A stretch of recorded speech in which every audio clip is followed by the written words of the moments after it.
Bueno, buenas tardes, gracias a todos por estar acá presentes para escuchar lo que tenemos para decir. Yo elegí un tema que me parece que es contemporáneo, entendiendo por contemporáneo, es que, bueno, hace un par de meses que venimos hablando por distintos motivos de emociones o de sentimientos. El sentido de la exposición es hacer como una especie de recordatorio y de puesta, o sea, hacer una especie de foco, de zoom, sobre hasta qué punto los sentimientos, las emociones y las pasiones están presentes en la política. Están presentes en la política tanto en las acciones de los políticos, en los dichos de los políticos, en los sentimientos de la gente, en las acciones de la gente, de la ciudadanía, etcétera, etcétera. Entonces, por supuesto, uno podría estar tentado desde un cierto psicologismo. Yo aclaro que tengo una formación en psicología, entonces a veces tengo, digamos, de formación profesional de mirar ciertos acontecimientos sociales bajo el prisma de algunos conceptos de psicología, pero acá no es el caso ese, tampoco quisiera incurrir en, bueno, mi propuesta es que hagamos, o la importancia de que la política haga algo así como una gestión emocional y sentimental de sus acciones, o que atienda específicamente a esa dimensión.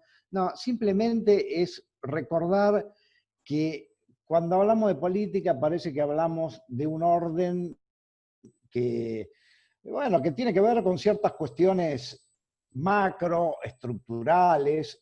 A veces hay expresiones como esto es una definición política, esto es un hecho político, y parece que calificar algo como político significa ponerlo como una especie de universo que va más allá de lo que nos pasa a las personas, seamos actores políticos, consumidores de la política o ciudadanos, dicho en otros términos. Nos animan emociones, sentimientos y pasiones, positivos, negativos y neutrales, y a mí me parece que simplemente hay que destacarlo a esto.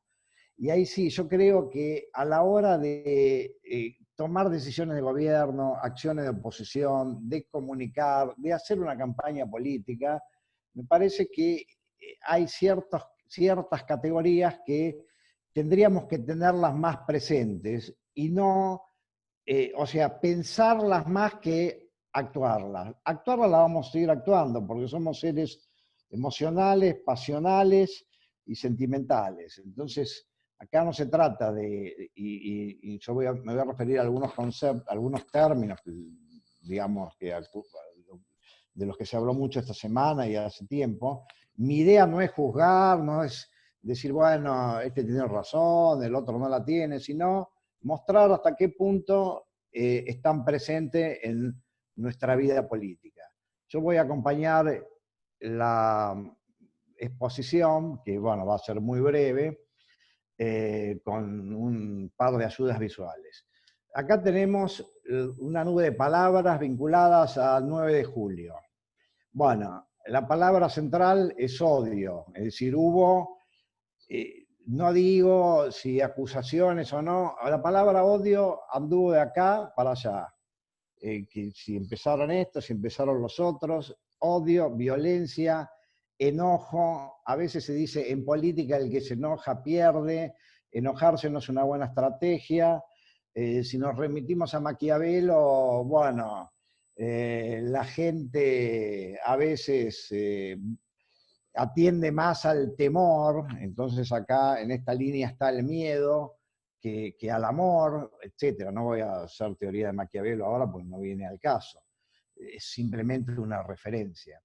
Pero lo que quiero decir es que estos sentimientos, que son sentimientos humanos y sentimientos políticos, y que se transforman en pasiones políticas, y que tienen mucho que ver con la grieta, bueno, también tienen una lógica. Y yo creo que hay que tener en cuenta y hay que atender un poco más a esa lógica. Por ejemplo, hay un concepto que viene al caso de psicología de la comunicación, que se llama la escalada simétrica.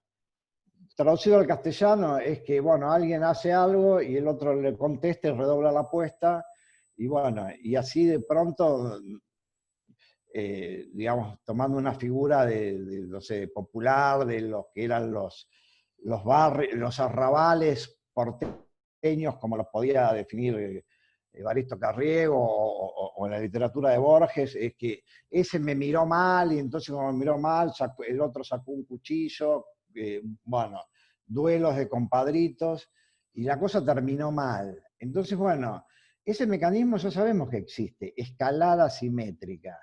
Ahora, hay veces que cuando uno quiere apaciguar, y acá hago otra, digamos, otro paréntesis, voy a hablar de algo que se llama teoría de la mente. Teoría de la mente es la capacidad que tenemos los humanos de atribuir estados mentales al otro. Entonces, es claro que hay cosas que al otro le van a provocar un sentimiento negativo, del orden del descontento, del orden del incipiente enojo, del orden del enojo, del orden de la violencia, o me va a odiar. Entonces, si, perdón, ¿quiero jugar a este juego o quiero jugar a otro? Si no quiero jugar a este juego, bueno, me tengo que atender a las reglas. Hay veces que se produce una cierta paradoja. La paradoja es que porque quiero hacer algo, termino haciendo otra cosa. Un viejo adagio oriental dice, ojo, que a veces si forzás algo hacia un fin, producís lo contrario. Bueno, yo simplemente menciono este tema, creo que cada uno puede sacar sus propias conclusiones, pero esto efectivamente ocurrió en estos días y hubo un toma y daca, y bueno, y en ese toma y daca a veces a las respuestas de algunos echaban más leña al fuego a la eventual, digamos, reacción primigenia del otro. Voy a hacer hablé de Maquiavelo como una referencia histórica, nada más. Pero ahora voy a citar a Babasónicos. ¿Y qué tiene que ver esto con la política? Bueno, el fragmento de esa de letra de una canción, poco a poco fuimos volviéndonos locos. La escalada simétrica a veces lleva a eso, por algo nimio. Ah, pero entonces yo lo que pasa es que me miro mal, entonces yo le redoblo la apuesta. Bueno, sabemos que termina mal. Bueno, 9 de julio, el odio estuvo presente. No digo que estuvo presente como que estamos enfermos de odio, sino que estuvo presente mediáticamente, porque se habló de eso, y eso me parece que amerita un análisis. Así como decimos, bueno, tengo una estrategia de comunicación en relación a cómo comunicar un plan de gobierno, bueno, también deberíamos pensar, digo, supongo, oficialismos, oposiciones, qué estrategia están utilizando y cómo eso impacta con cierto tipo de sentimientos. Me remonto un par de meses atrás, hay la otra, esto es pandemia. La gente está angustiada, la gente tiene miedo, la gente está harta, la gente tiene pánico. Facultad de Psicología de la Universidad de Buenos Aires, conozco ese tema, sacó un informe que dice que sí, que bueno, que crecieron, aumentaron los problemas, trastornos psicológicos y demás, la insistencia en que la gente está harta, la gente no aguanta más. Yo sinceramente, y no me quiero meter en debates, cuento un dato que yo tuve en los primeros tiempos. A mí me parecía, y sin negar la importancia relativa que tiene el tema, y a veces hablamos de la gente y bueno, y eso es algo homogéneo, y bueno, hay ciertos sectores de la sociedad que realmente podían tener angustia, incertidumbre, perdón, angustia, pánico y desesperación y desolación, pero decir que porque la gente tiene angustia y no aguanta más, me parece que, bueno, tiene que ver con la lectura de un sentimiento social. Y entonces acá no hay que negar la evidencia de los hechos, pero yo recurriría a otro concepto que me parece importante. Todo lo que existe, existe en alguna medida. Entonces, cuando hablamos de estas cosas hay que ver en qué medida nos referimos a un fenómeno que existe, en qué medida, dicho en otros términos. Me parece que a veces nos enganchamos con las palabras y no dimensionamos, y esto es otro tema de comunicación, las palabras hacen cosas, las palabras no son ya sabemos, no son entes meramente descriptivos.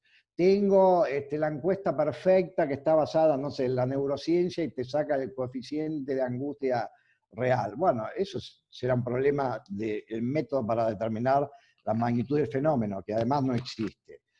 Yo soy encuestador y digo, ese método preciso no existe. Pero aún si existiera, también lo que tengo que pensar son las consecuencias que tiene hablar de determinada manera de ciertos fenómenos que tienen que ver con el universo emocional. Bueno, y por último, para seguir concluyendo, esto sería la nube de palabras de la utopía.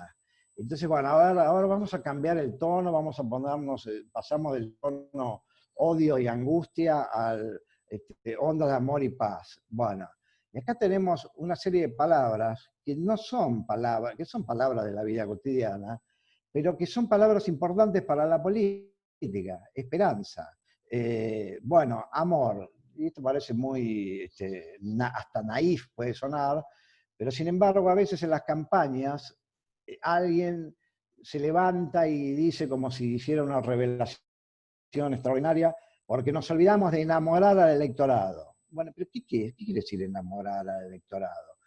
Entonces fíjense que acá tenemos otra palabra que es ilusión, y la palabra ilusión tiene una connotación, tiene como dos núcleos, tiene más núcleos, ¿no? Pero ilusión como fe tienen dos tipos de connotaciones. Una es ilusión como algo falso, como algo que me hace ver una realidad que no existe. Esto era una pura ilusión. Pero además, ilusión también es sinónimo de esperanza. Por eso me parece que la palabra fe es una palabra importante como sentimiento y como valor. Porque etimológicamente fe es querer sin ver. Bueno, en algún momento de la vida política de las sociedades, la gente necesita tener esperanza, necesita tener ilusión. Por supuesto, Federico, perdón, quedan 2 minutos. sí, voy cerrando. Entonces, ¿qué quiero decir con esto? Hay un momento en la vida de las sociedades que tenemos que cambiar, que switchear, la metáfora del switcheo. ¿Cómo switcheo del modo confrontación al modo pacífico? Bueno, desafío para la política.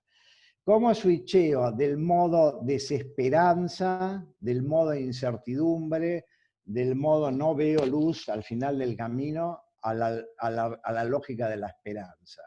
Acá hay una palabra arriba, y yo creo que esa es una palabra importante, que es felicidad. Y uno puede decir, bueno, pero, perdón, tener la palabra fe, la felicidad, me suena a Palito Ortega eso. Y sí, puede sonar a Palito Ortega. Pero también recordemos que hay, desde el año 1972, una corriente en el mundo que empezó en un país asiático, en Bután, en donde lo que se propone es que en lugar de medir el grado de satisfacción o de desarrollo de una sociedad en términos de PBI, se lo mide en términos de felicidad ciudadana. Y esto no es nuevo, porque ya lo había dicho Jeremy Bentham hace más de un siglo, hace 2 siglos, en donde el motivo, a su juicio, de la acción política era lograr los mayores niveles de bienestar de la ciudadanía. Y la palabra felicidad, perdón, de felicidad, y concluyo con esto. Recordemos que la palabra felicidad está en la Constitución, en lo que sería como el preámbulo de la Constitución de los Estados Unidos.